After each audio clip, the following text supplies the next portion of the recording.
Estamos vivendo tempos difíceis, a nossa economia não reage, o nível de emprego diminuindo, isso em função exatamente da crise econômica, acentuada por uma crise política que aconteceu no passado recente. E nós estamos aqui com quase 14 ou mais de 14 milhões de desempregados no país. A questão da segurança pública é um problema nacional, localizado em alguns estados com mais força, mas não é diferente no nosso estado de Rondônia. Eu tenho conversado sistematicamente com o nosso pré-candidato Ciro Gomes, que eu entendo que é a pessoa que está preparada para essa pré-campanha, para a campanha e para gerenciar o nosso país. E temos várias ações para fazer no Brasil, mas é através da educação, é através do ensino, de um investimento forte na educação que nós temos condições de melhorar o nosso Brasil. A mais nova edição do Cenário da Infância e da Adolescência no Brasil, publicação que foi apresentada pela Fundação Abrinq no final de abril, com dados do IBGE, mostra que 17 milhões de crianças e adolescentes de 0 a 14 anos vivem em situação familiar de pobreza. Isso significa que 40% das crianças brasileiras vivem em situação de pobreza. No Norte, são 60% e no Nordeste, 54% das crianças na pobreza. Vivendo com renda domiciliar per capita mensal igual ou inferior a meio salário mínimo. Essas regiões apresentam as piores situações do Brasil. O estudo também revela que 1.600.000 jovens entre 15 e 17 anos já estão fora da escola. E o que é pior, só em 2016, 500.000 meninas entre 10 e 19 anos tiveram filhos. Ou seja, são meninas que tiveram a sua infância interrompida. E o que também é grave, são 2.500.000 crianças e adolescentes entre 5 e 17 anos trabalham em subemprego, de forma informal ou em situação semelhante à escravidão. Esse estudo da Fundação Abrinq, senhor presidente, é uma fotografia da população entre 0 e 19 anos, que representam 33% da população brasileira. Uma triste fotografia do nosso país. Uma triste realidade que o Brasil ainda não conseguiu transformar em passado e que nos últimos 5 anos ainda piorou. Essa publicação também apresenta uma série de propostas referentes às nossas crianças e que estão em tramitação no Congresso Nacional. O estudo analisou 3.907 propostas relacionadas ao tema em tramitação no Congresso, sendo 2.171 propostas relacionadas à proteção das crianças e adolescentes, 1.154 relacionadas diretamente à educação e 582 para a área de saúde. Como podemos ver, não faltam propostas para melhorar as condições de vida das nossas crianças. Mas também, segundo o estudo, essas propostas têm tramitação lenta e é preciso mais agilidade na sua aprovação, para que tenhamos um marco legal mais efetivo e inovador na proteção e na promoção da infância. Essa é uma cobrança que eu tenho feito repetidas vezes aqui no Senado, de que sejamos mais práticos, ágeis e objetivos na discussão e aprovação dos projetos de lei nas comissões temáticas e aqui no plenário do Senado, principalmente daqueles que dizem respeito à educação, saúde e infraestrutura brasileira. Entendo que não podemos ficar mais do que 1 ano discutindo um projeto que a sociedade nos cobra urgência, que as nossas crianças precisam de ter mais proteção, carinho, educação e saúde. Eu mesmo tenho uma série de projetos em defesa da infância que estão há mais de 7 anos tramitando aqui no Senado e ainda não tiveram a sua aprovação terminativa, como, por exemplo, o PLS 177, de 2011, que proíbe o comércio e a propaganda de cigarros e bebidas perto de escolas e universidades no país.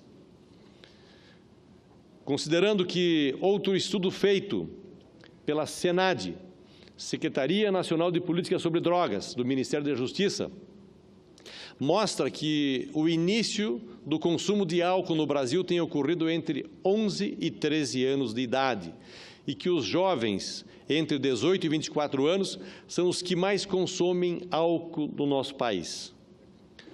Proibir a venda e a propaganda de álcool e cigarros perto das escolas e universidades é uma medida de proteção da infância, da adolescência e da juventude.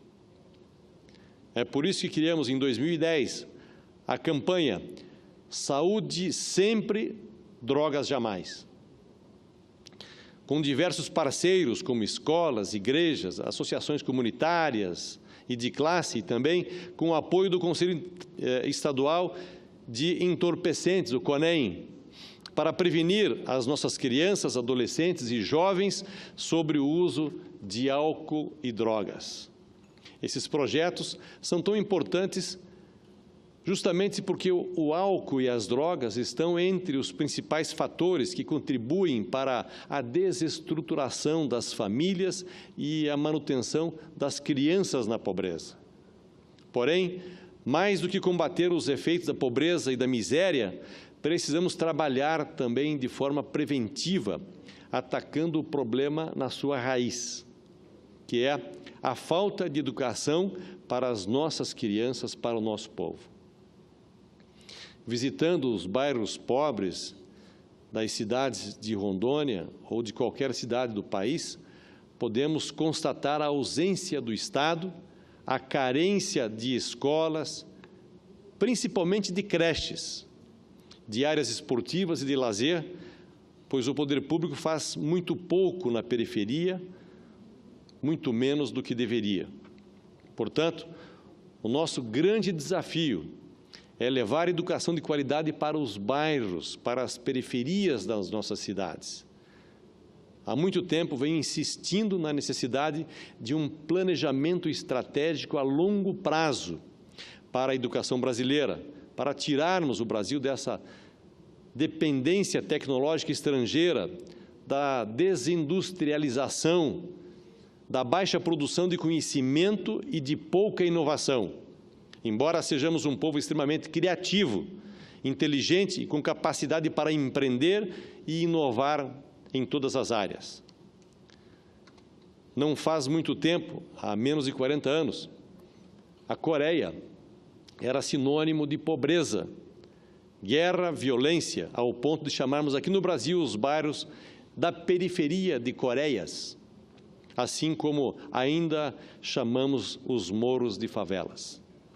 No entanto, a Coreia do Sul investiu pesado em educação e surpreendeu o mundo com um rápido nível de crescimento e desenvolvimento econômico e tecnológico.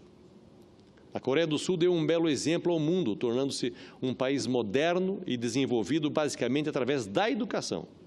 Hoje, esta mesma Coreia é líder mundial em registro de patentes, o que significa dizer que é um país que avançou muito na ciência e na tecnologia, e não só na educação básica, mas também na educação de alto nível.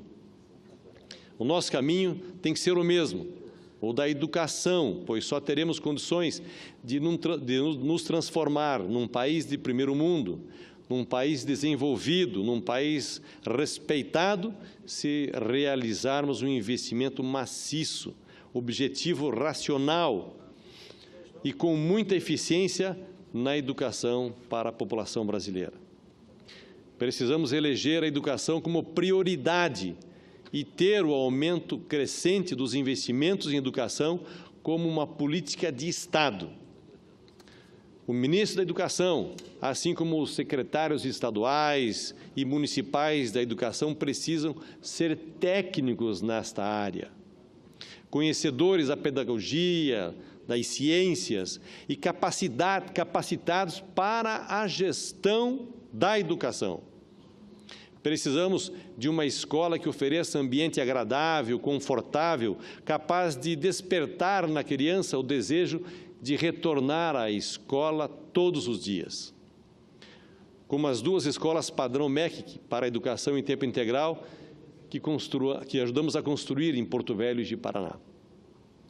Precisamos de uma escola que ofereça condições de ser assistida no aspecto nutricional, fornecendo merenda saborosa e nutritiva, capaz de suprir a necessidade que as crianças têm para obter na sua aprendizagem.